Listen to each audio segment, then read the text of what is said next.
างนี่จะเป็นมอเตอร์ประเภท2ขัวเนาะ2ขัวหรือว่ารอบ2008แน่นอนเนาะมันจะมีลักษณะนี้นะคือเอิ้นว่าลั่นเนาะลั่นนี่จะอยู่ข้างในหรือว่าเคียนนุกรเนาะเรื่องนี้ขัวหนึ่งเรื่องนี้ขัวหนึ่งเนาะนี่แม่นเป็นสตาร์ทเนาะในการเอาข้อมูลเนาะเรื่องลั่นเนาะเขาจะเอาครั้งนี้หรือเอาครั้งนี้ก็ได้เนาะสตาร์ทเอาครั้งนี้ก็ได้หรือครั้งนี้ก็ได้เนาะ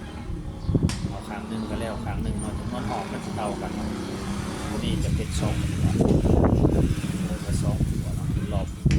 ประมาณรอบ2008ถ้าว่ารอบ1,400จะเป็น4ตัวในการเอาข้อมูล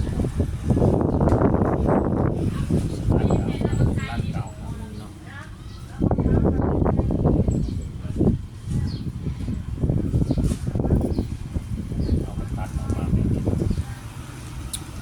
ในขัวหนึ่งมันจะมีอยู่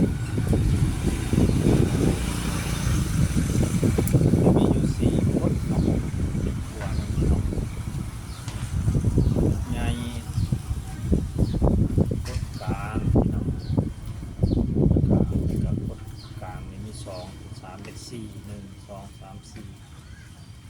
หลังจากนั้นแล้วก็จ้องนับเนาะจำนวนหอบกดนี้มีจักหอบกดนี้มีจักหอบกดนี้มีจักหอบกดนี้มีจักหอบเนาะคือว่าลั่นไปนับแล้วมาบนสตาร์ทมันจะมีอยู่2มีน้อยกับใหญ่การที่เรา